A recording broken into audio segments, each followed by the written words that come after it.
दिनांक 2/8/2026 को डायल 112 पर सवेरे 4:01 पर सूचना प्राप्त होती है कि एक व्यक्ति ने सूचना दी कि वो आगरा जाते समय एक्सप्रेस वे पे 2.8 किलोमीटर के पास कुछ लोगों ने बगैर नंबर प्लेट की वाइट कलर की बुलेनो के द्वारा उनको ओवर पावर करके उनके आगे गाड़ी खड़ी करके और उनसे ज्वेलरी आदि लूट ली है। इस संबंध में उनकी सूचना के आधार पर तत्काल थाना बीटा में अभियोग पंजीकृत कराया गया सुसंगत धाराओं में और उच्च अधिकारी के निर्देशन में 5 टीमों का गठन किया गया, जिसमें हमारे एडीसीपी लेवल के अधिकारी भी थे। इसमें कुछ अधिकारी सेंट्रल नोएडा जोन के भी हमारे एडीसीपी साहब थे, हमारे एडीसीपी साहब ग्रेटर नोएडा के थे।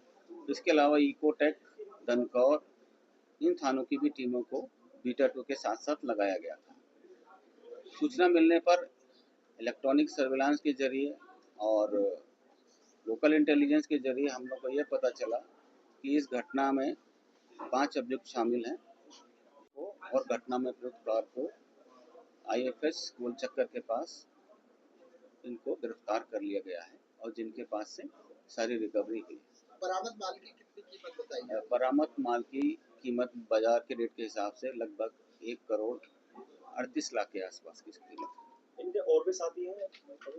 हाँ, इस घटना में अभी एक कार जो है स्विफ्ट, इसकी बरामदगी शेष है और एक अभियुक्त की गिरफ्तारी। इसका आपराधिक इतिहास क्या है? ये सभी, इनका कोई आपराधिक इतिहास नहीं था। ये पहली बार इन्होंने ये घटना कारित करी है और इसमें इनको गिरफ्तार किया गया। सर पता कैसे चला, कैसे क्या रैकी करके इन्होंने अंजाम दिया? इस घटना में जहाँ पर ये माल देते थे दिल्ली में, वहाँ से इनको मुखबिरी प्राप्त हुई। ये लोग पहले से कर्ज में डूबे हुए थे और इनको पैसे की सख्त जरूरत थी। इसके अलावा जिस आदमी ने मुखबिरी करी उसको भी पैसे की जरूरत थी, वो भी कर्ज में डूबा हुआ था। तो इन लोगों ने प्लान कराया कि ऐसी गाड़ियों पर टारगेट किया जाए जो फ्रिक्वेंटली यहाँ पर आके अपने माल को एक्सचेंज करते हैं और वापस ले जाते हैं। इसी क्रम में इन्होंने इटियोस गाड़ी को चिन्हीकृत किया गया। ये व्यापारी आगरा के थे और उन्होंने देखा कि ये सबसे सॉफ्ट टारगेट है, इसमें केवल 2 ही व्यक्ति होते हैं और लगभग पिछले 2 सप्ताह से ये लोग माल लेके आते थे और यहाँ से माल ले जाते थे।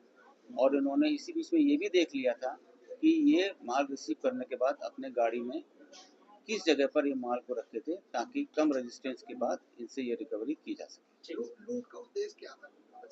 लूट का उद्देश्य जैसे मैं पहले बता चुका हूँ कि इनका उद्देश्य था कि ये लोग कर्ज में डूबे हुए थे। इन्होंने एक फाइनेंस कंपनी वहीं चांदनी चौक में खोली हुई थी, लगभग 1 करोड़ रुपए कर्ज में थे।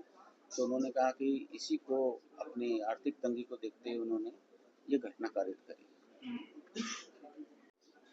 नमस्कार, मैं इस समय हूँ डीसीपी ऑफिस नॉलेज पार्क में, जहाँ पे ग्रेटर नोएडा जोन पुलिस द्वारा एक बहुत ही सराहनीय और सफल घटना का जो विवरण है वो उन्होंने आज बहुत ही चोरी की घटना को अंजाम दिया, सफलता का अंजाम दिया है। तो मैं जानना चाहूँगी, हमारे साथ में है यहाँ के पुलिस उपायुक्त रविशंकर नेम जी। सर, आज की क्या घटना थी और ये जो ज्वेलरी वाला जो मामला है, क्या मामला था? 4/8/2026 को हमको डायल 112 पे एक सूचना आती है कि एक गाड़ी जिसमें 2 लोग सवार थे, ये दिल्ली से कुछ ज्वेलरी का सामान लेके आगरा की तरफ जा रहे थे। 2.8 0 पॉइंट से आगे टुवर्ड्स जेवर टोल की तरफ 2.8 किलोमीटर पे एक वाइट कलर के बुलेरो ने इनको ओवरपावर किया और इनकी गाड़ी में रखे हुए जो सामान था उसको ले लिया और उनको कुछ दूर पर ले जाके छोड़ दिया है। इस सूचना पर तत्काल पुलिस के अधिकारी मौके पर पहुंचे, उनके द्वारा वादी के बातचीत की, उसकी तहरीर ली, उस पर तहरीर पे सुसंगत धाराओं में अभियोग पंजीकृत किया गया।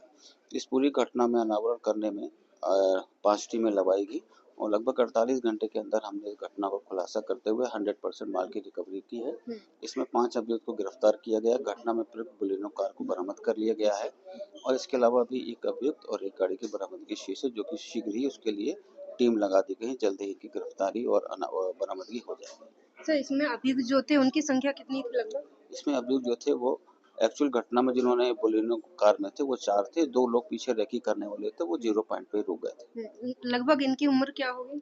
ये इसमें कमलकांत जो है उसकी उम्र लगभग 45-50 के बीच की उम्र है। बाकी सारे अभियुक्त जो हैं करीब 23-24 साल की उम्र है।